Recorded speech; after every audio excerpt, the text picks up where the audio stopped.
ನಮಸ್ಕಾರ ಸ್ನೇಹಿತರೆ, welcome back to my channel. ಇವತ್ತಿನ ಒಂದು ವಿಡಿಯೋದಲ್ಲಿ ಬಿಗ್ ಬಾಸ್ ನಲ್ಲಿ ಒಂದು ಹೊಸ ಪ್ರೋಮೋ ಬಿಡುಗಡೆ ಆಗಿದೆ. ಖಂಡಿತವಾಗ್ಲೂ ತಿಳಿಸ್ಕೊಡ್ತೀನಿ. ಪೂರ್ತಿ ವಿಡಿಯೋ ನೋಡಿ. ಹೊಸದಾಗಿ ಚಾನಲ್ ನೋಡ್ತೀವಿ, ಸಬ್ಸ್ಕ್ರೈಬ್ ಮಾಡ್ಕೊಳ್ಳಿ. ಹಾಗೆ ಪ್ರತಿಯೊಬ್ಬರು ವಿಡಿಯೋಕ್ಕೆ ಒಂದು ಲೈಕ್ ಕೊಡೋ ಮೂಲಕ ಸಪೋರ್ಟ್ ಮಾಡಿ. ಓಕೆನಾ? ಮೊದಲನೇದಾಗಿ ಪ್ರತಾಪ್ ಅವರು, ಡ್ರೋನ್ ಪ್ರತಾಪ್ ಅವರು ಬಿಗ್ ಬಾಸ್ ಮನೆಗೆ ಎಂಟ್ರಿ ಕೊಡ್ತಾರೆ. ಡ್ರೋನ್ ಪ್ರತಾಪ್ ಅವರು ಎಂಟ್ರಿ ಕೊಟ್ಟು ಬಿಗ್ ಬಾಸ್ ಮನೆಗೆ ಬರ್ತಿದ್ದ ಹಾಗೆ ಎಲ್ಲ ಸ್ಪರ್ಧಿಗಳ ಎದುರುಗಡೆ ಅಂದ್ರೆ ಪರಿಚಯ ಮಾಡ್ಕೊಂತಾರೋ ಅಥವಾ ಹೊರಗಡೆದೇನಾದ್ರೂ ವಿಷಯ ಹೇಳ್ತಾರೋ ಏನು ಗೊತ್ತಿಲ್ಲ. ಬಟ್ ಆದ್ರೆ ಎಲ್ಲಾ ಸ್ಪರ್ಧಿಗಳ ಜೊತೆಗೆ ಡ್ರೋನ್ ಪ್ರತಾಪ್ ಅವರು ಮಾತಾಡ್ತಾ ಇರ್ತಾರೆ. ಪ್ರತಾಪಣ್ಣ ಅಂತ ಹೇಳಿ ಚೈತ್ರ ಅವ್ರು ಹೇಳಿದಾಗ, ಚೈತ್ರ ಅವರೇ ಅಣ್ಣ ಅಂತ ಹೇಳ್ಬಿಡಿ ಅಂತಾರೆ. ಚೈತ್ರ ಅವ್ರು ಇರೋ ಬರೋರಿಗೆಲ್ಲ ಅಣ್ಣ ಅಣ್ಣ ಅಣ್ಣ ಅಂತವ್ರೆ, ಅದೇನು ಗೊತ್ತಿಲ್ಲ. ಓಕೆ, ಆಮೇಲೆ ಒಂಥರ ಬಿಗ್ ಬಾಸ್ ಸೀಸನ್ 11-10 ಕಂಪೇರ್ ಮಾಡಿ ನೋಡಿದಾಗ ಬಿಗ್ ಬಾಸ್ ಸೀಸನ್ 10 ಮಾತ್ರ ಬಹಳ ಇಂಟ್ರೆಸ್ಟಿಂಗ್ ಆಗಿತ್ತು. ವಿನಯ್, ಕಾರ್ತಿಕ್ ಮತ್ತೆ ಸಂಗೀತ ಇವರ 3 ಜನರ ಜೋಡಿ ಅದ್ಭುತವಾಗಿತ್ತು. ಅವರೇ ಮೇಜರ್ ಆಗಿ ಬಿಗ್ ಬಾಸ್ ಸೀಸನ್ 10ಗೆ ಕಾಂಟ್ರಿಬ್ಯೂಷನ್ ಮಾಡಿದವರು.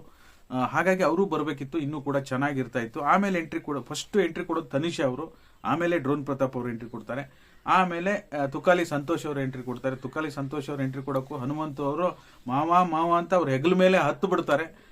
ಮಾವ ಅಂತ ಮಾನಸನ್ ಹೊರಗೆ ಕಳಿಸ್ಬಿಟ್ಟಲ್ಲಪ್ಪ ಅಂತ ಹೇಳಿ ತುಕಾಲಿ ಸಂತೋಷ್ ಅವರು ಹೇಳ್ತಾರೆ. ಆಮೇಲೆ ಎಂಟ್ರಿ ಕೊಡೋದೆ ನಮ್ಮ ವರ್ತೂರ್ ಸಂತೋಷ್ ಅವರು. ಓಕೆನಾ? ವರ್ತೂರ್ ಸಂತೋಷ್, ತುಕಾಲಿ ಸಂತೋಷ್ ಅವರ 1-2 ಬೀನ್ ಬ್ಯಾಗ್ಗಳು ಕೂಡ ವರ್ತೂರ್ ಸಂತೋಷ್ ಅವರು ಹಿಡ್ಕೊಂಡೇ ಬಂದ್ಬಿಡ್ತಾರೆ ಬಿಗ್ ಬಾಸ್ ಮನೆಯೊಳಗೆ. ಬೀನ್ ಬ್ಯಾಗ್, ಅಲ್ಲಿಗೆ ಬೀನ್ ಬ್ಯಾಗಿನ ಮಾತುಕತೆ ಬಿಗ್ ಬಾಸ್ ಸೀಸನ್ 11 ಬಗ್ಗೆ ಖಂಡಿತವಾಗ್ಲೂ ಇರುತ್ತೆ. ಒಳ್ಳೆ ಎಂಟರ್ಟೈನ್ಮೆಂಟ್ ಇರುತ್ತೆ ಇವತ್ತಿನ ಒಂದು ಎಪಿಸೋಡ್ ನಲ್ಲಿ. ಓಕೆನಾ? ಹಾಗಾಗಿ ಬೀನ್ ಬ್ಯಾಗ್ ಅಲ್ಲಿ ಕುತ್ಕೊಂಡು ಬಿಗ್ ಬಾಸ್ ಮನೆ 11 ಸ್ಪರ್ಧಿಗಳ ಬಗ್ಗೆ, ಅವ್ರ ಆಟದ ಬಗ್ಗೆ, ಏನಿಲ್ಲ ಇವಳು ಹಿಂಗ್ ಮಾಡ್ತಾಳೆ, ಅವಳು ಹಿಂಗ್ ಮಾಡ್ತಾಳೆ, ಹಿಂಗ್ ಮಾತುಕತೆ ಅಂತೂ ಡೆಫಿನೆಟ್ಲಿ ಇರುತ್ತೆ. ಆಮೇಲೆ ಸ್ಪರ್ಧಿಗಳಿಗೆ, ಹಳೆ ಸ್ಪರ್ಧಿಗಳಿಂದ ಹೊಸ ಸ್ಪರ್ಧಿಗಳಿಗೆ ಕೆಲವೊಂದೊಂದು ಮಾತುಕತೆ, ಆಟಗಳು ಕೂಡ ಇರುವಂತ ಸಾಧ್ಯತೆ ಇರುತ್ತೆ. ಆಟ ಆಡಿಸುವಂತದ್ದು, ಟಾಸ್ಕ್ಗಳ ನಿರ್ವಹಣೆ ಇದ್ದೇ ಇರುತ್ತೆ. ಹಾಗಾಗಿ ನೋಡೋಣ, ಬಹಳ ಇಂಟ್ರೆಸ್ಟಿಂಗ್ ಆಗಿದೆ ಇವತ್ತಿನ ಎಪಿಸೋಡ್. ಕಾದ್ ನೋಡೋಣ. ಮತ್ತೆ ಯಾರಾದರೂ ಹಳೆ ಸ್ಪರ್ಧಿಗಳು ಬರ್ತಾರಾ ಇಲ್ವಾ ಅಂತ ನೋಡೋಣ. ನಿನ್ನೆ ಎಪಿಸೋಡ್ ಅಲ್ಲಿ ನೋ ಎಲಿಮಿನೇಷನ್ ಅಂತ ಆಗಿತ್ತು. ವೋಟಿಂಗ್ ಲೈನ್ ಕೂಡ ಇರಲಿಲ್ಲ.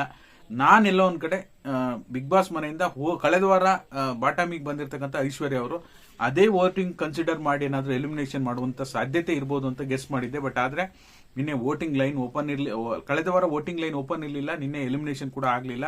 ಚೈತ್ರ ಅವರು ನೀವು ಗಮನಿಸಿರ್ಬೋದು, ಬಿಗ್ ಬಾಸ್ ಮನೆಗೆ ಮತ್ತೆ ವಾಪಸ್ ಬಂದಿದ್ದಾರೆ. ಕನ್ಫೆಷನ್ ರೂಮ್ ನಿಂದ ಮನೆಗೆ ಎಂಟ್ರಿ ಆಲ್ರೆಡಿ ಕೊಟ್ಟಿದ್ದಾರೆ. ನೀವು ಅವರು ಹಳೆ ಸ್ಪರ್ಧಿಗಳು ಎಂಟ್ರಿ ಕೊಡೋ ಟೈಮಲ್ಲಿ ಚೈತ್ರ ಅವರು ಕೂಡ ಅಲ್ಲಿ ಇರ್ತಾರೆ. ಓಕೆನಾ? ಹಾಗಾಗಿ ನೋ ಎಲಿಮಿನೇಷನ್ ಅಂತ ಆಗಿದೆ. ನೋಡೋಣ. ನೆಕ್ಸ್ಟ್ ವೀಕ್ ಅಂತೂ ಡೆಫಿನೆಟ್ಲಿ, ಈ ವಾರ ಅಂತೂ ಪಕ್ಕಾ ಎಲಿಮಿನೇಷನ್ ಇದ್ದೇ ಇರುತ್ತೆ. ಓಕೆನಾ? ಹಾಗಾಗಿ ಎಪಿಸೋಡ್ ಹೇಗಿದೆ ನೋಡೋಣ. ವಿಡಿಯೋ ನೋಡಿದ್ದಕ್ಕಾಗಿ ಧನ್ಯವಾದಗಳು. ಲೈಕ್ ಮಾಡಿ, ಸಬ್ಸ್ಕ್ರೈಬ್ ಮಾಡ್ಕೊಳ್ಳಿ. Thank you so much for watching.